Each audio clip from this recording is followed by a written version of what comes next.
Povo, bora responder essa questão aqui, ó. Tá assim, ó. O trinitrotolueno, mais conhecido como TNT, é um sólido cristalino incolor ou ligeiramente amarelado, que se estende até o marrom. É insolúvel em água, porém solúvel em solventes polares. É uma substância química que apresenta alta instabilidade energética e, quando submetidos a choques mecânicos intensos e calor excessivo, causa instantaneamente a expansão do material, o que torna altamente explosivo. Motivo este que levou a ser usado em guerras. Equacione a reação da produção do TNT a partir do tolueno, indicando também o catalisador utilizado no processo. Galera, vamos lá. Ele quer que a gente monte a equação aqui do tolueno, né? Para formar TNT. Então, primeira coisa é, o que é tolueno? Tolueno é o metilbenzeno. Então, a gente tem o radical metil ligado no composto que é o benzeno, tá bom? Temos o anel aromático ligado a um CH3, A reação que produz o TNT, ou trinitrotolueno, trinitro quer dizer quer dizer 3, nitro, 3 grupos nitro, 3 grupos NO2, ligados ao tolueno. Então, nós vamos fazer uma reação de nitração. A reação de nitração acontece com ácido nítrico, HNO3. Tudo bem? HNO3, que tem como catalisador o ácido sulfúrico H2SO4. H2SO4. Tudo bem? O H2SO4. E aí teremos como produto o anel aromático, tudo bem? O anel aromático com o seu grupo CH3 e os 3 grupos nitros. Lembrando que os 3 grupos nitros vão ser 2 grupos nitros na posição orto, beleza? 2 grupos na posição orto e um grupo na posição para. NO2 na posição para. Tudo bem? Tom, mas eu já vi esse negócio desenhado de forma diferente. Você pode estar pensando assim, gente, não interessa a forma que você desenha. Você desenha de cabeça para baixo, dando pirueta, fazendo um fatality. O importante é você desenhar na posição certa. Tudo bem?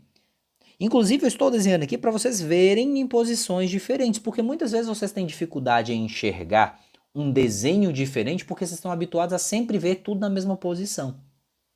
Aqui eu tenho os 2 grupos na posição orto e um na posição para. Pronto, tá aí.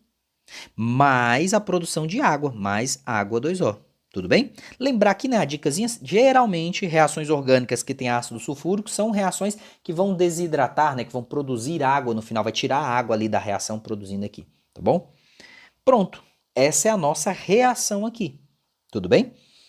Essa aqui é a nossa reação.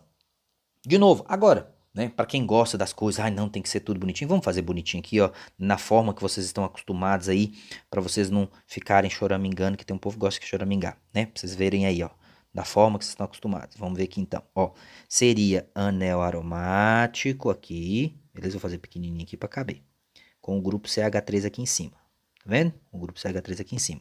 E, né, então seria aqui o grupo CH3, ligado no anel aromático.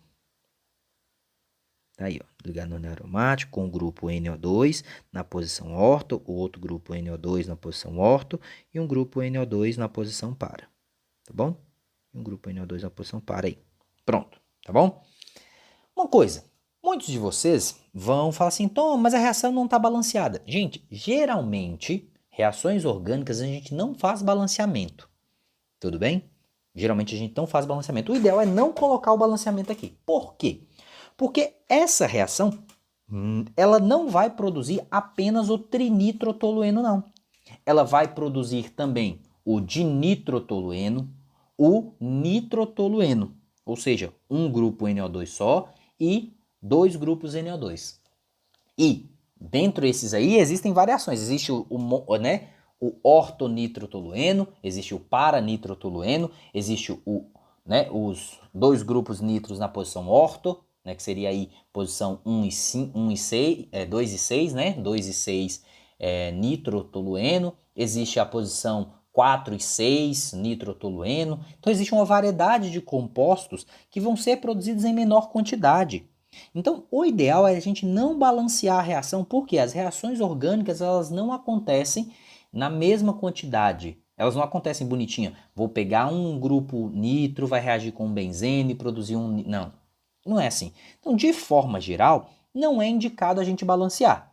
Mas, caso a questão venha pedindo, presta atenção no que eu estou falando. Geralmente a gente não faz o balanceamento, por quê? Porque a gente considera que existem subprodutos. Como eu falei, né? Pode ter o mononitrotolueno, só nitrotolueno, o dinitrotolueno aí, que esses ainda são vários, né? Então, existem substâncias que vão ser produzidas em menor quantidade ali. Então, por isso a gente não balanceia, faz o balanceamento, não balanceia. Porém, existem algumas questões, presta atenção, que vem escrito assim, faça o balanceamento. Então, se a questão falou faça o balanceamento, ele está considerando que o único produto formado é aquele que você formou ali. Então, se essa questão tivesse pedindo faça o balanceamento, ou equacione a equação, né? Equacione a reação balanceada, aí a gente teria que fazer o balanceamento. E para fazer o balanceamento aqui, teríamos que colocar 3 na molécula de água e 3 no grupo ácido nítrico aqui, tá bom? Mas, de novo, de forma geral, se a questão não pedir balanceamento, a gente não faz o balanceamento, tudo bem? Porque existem subprodutos em proporções diversas aí que vão diferenciar aqui, tá bom? Então, de modo geral, a gente não faz balanceamento, ok? Tá, respondida a letra A, vamos responder a letra B. Letra B. Com base na estrutura do benzeno e do tolueno, explique por que este é utilizado como reagente em vez daquele. Ele quer saber o seguinte, por que a gente usa tolueno e não benzeno? Beleza? Por que a gente usa tolueno e não usa benzeno? Seguinte, galera, olha só. Se a gente for parar para pensar, o tolueno, né, nada mais é do que um benzeno com radical metil, né? Nada mais é do que um benzeno com radical metil. Então vamos lá, nós temos um benzeno que tem um radical metil. Por que a gente utiliza ele como matéria-prima? Né? O metil ligado no benzeno. Aqui nós temos que lembrar dos grupos que a gente chama de orto-para-dirigentes ou meta-dirigentes. Beleza? No caso, o grupo metil ou o grupo de outras substâncias que a gente chama de radicais alquílicos. Alquílicos. O que são radicais alquílicos? São radicais de carbono. Tudo bem? Metil, etil, propil. Radicais que têm carbono a gente chama de radicais alquílicos. Tá bom?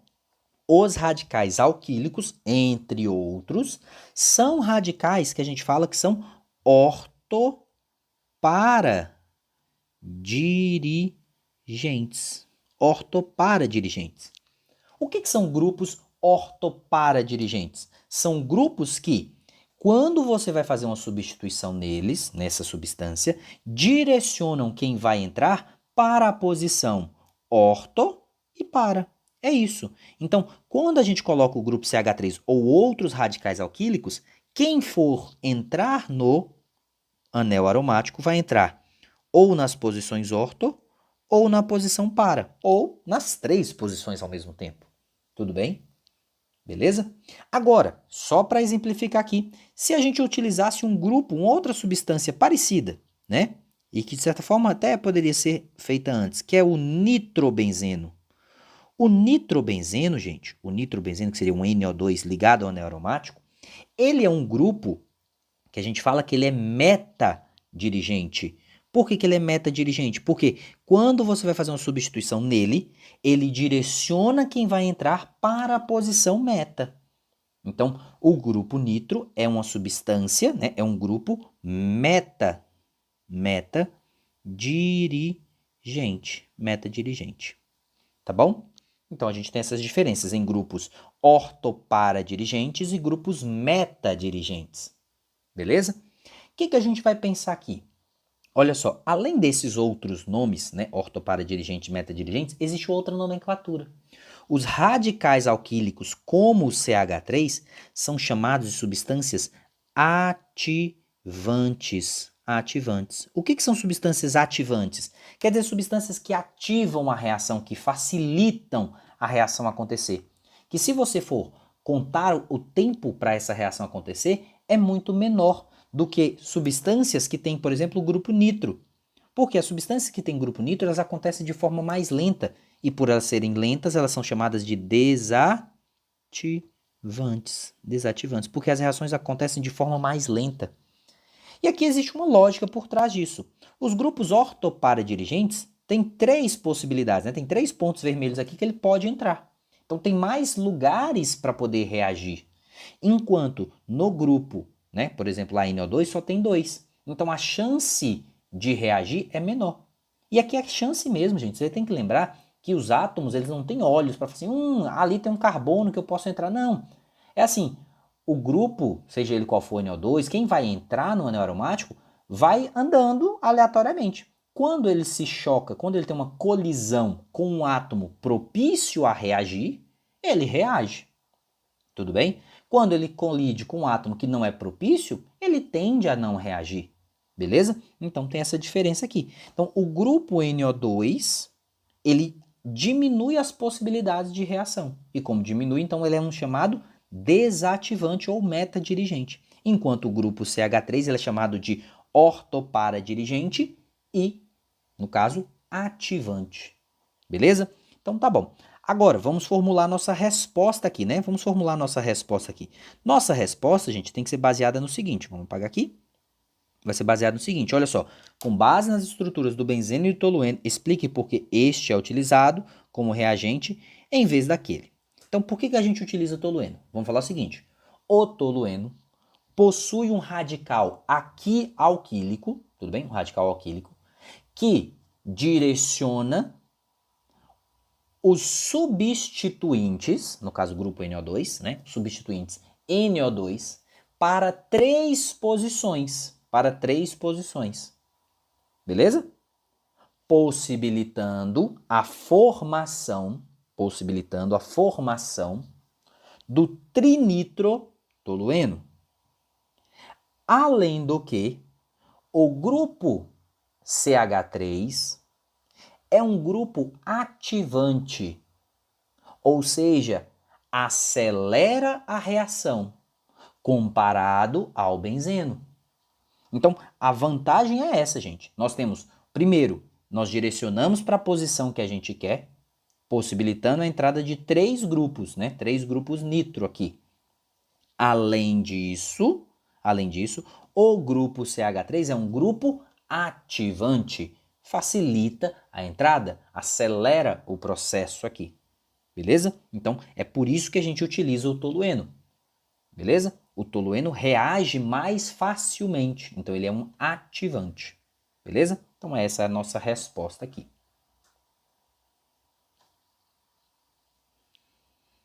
Galerinha, se vocês tiverem qualquer dúvida aí, vocês podem falar, viu? Lembrando aí, vocês podem mandar mensagem no chat, da forma que vocês acharem que fica melhor aí para vocês mandarem, tá bom? Se você estiver assistindo depois, né, não estiver assistindo na hora que eu transmiti, de forma ao vivo, não tem problema. Você pode escrever no chat, você pode mandar mensagem. O importante é você não ficar com dúvida, galera. Eu falo sempre isso, não fique com dúvida. Não deixa, não vou perguntar, não. Gente, pergunta. As dúvidas que vocês não fizerem, né, não tirarem, pode reaparecer no dia da prova.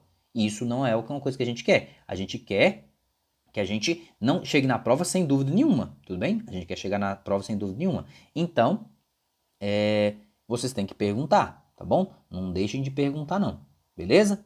Tá bom, vamos seguir aqui então.